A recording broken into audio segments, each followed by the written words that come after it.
To the sustainabilist elite, who loathe competition in free markets, such a change in the status quo is terrifying because their control is highly profitable for those industries as they take the tax money through the public-private partnerships.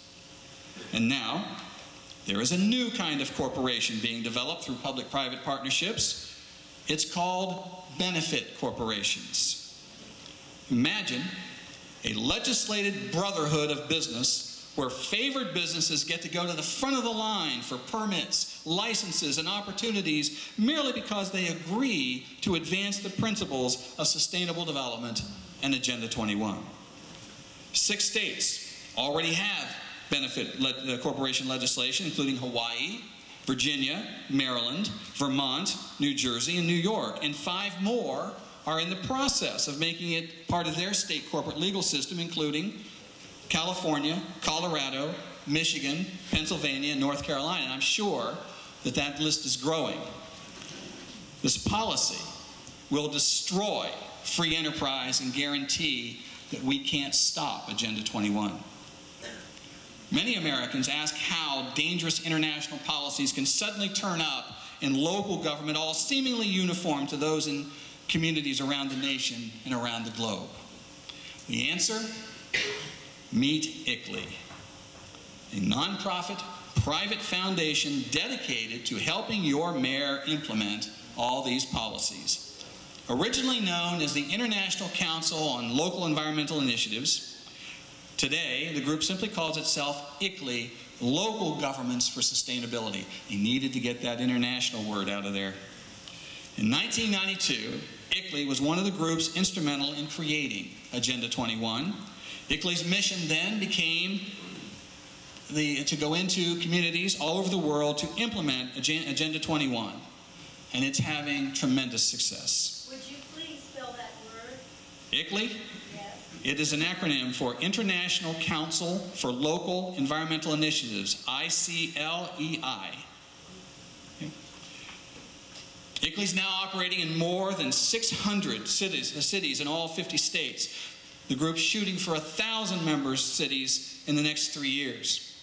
Each of these cities pay dues to ICLEI to receive its programs. When local governments contract with ICLEI, they agree to implement the Agenda 21 policy of sustainable development.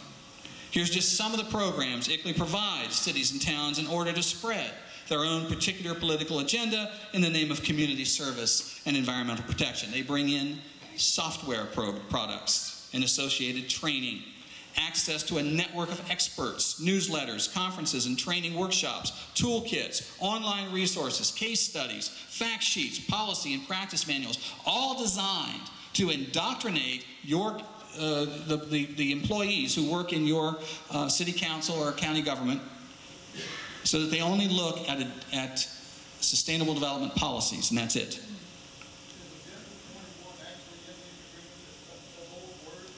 They don't use that word, no.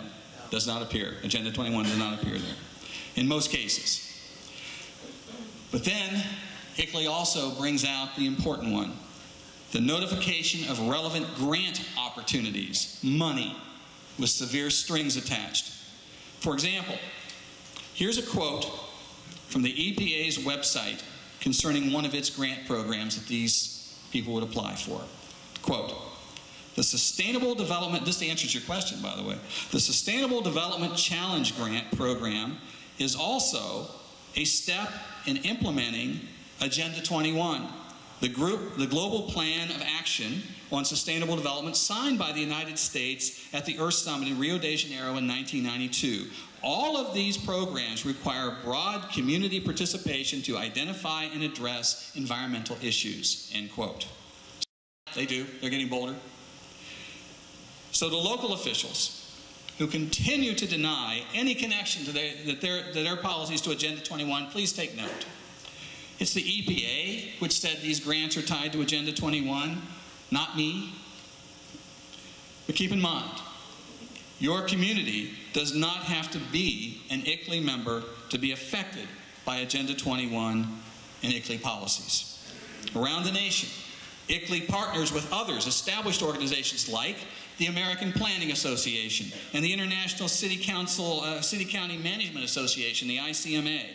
And there's the Renaissance Planning Group.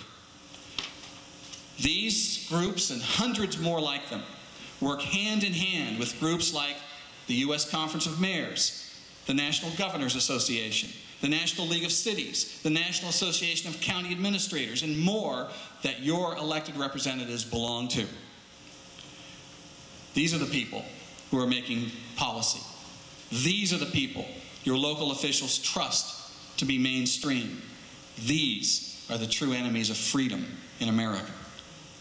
And that's how these policies quickly spread across the nation as enforced regulations. And here are some of the results of those efforts.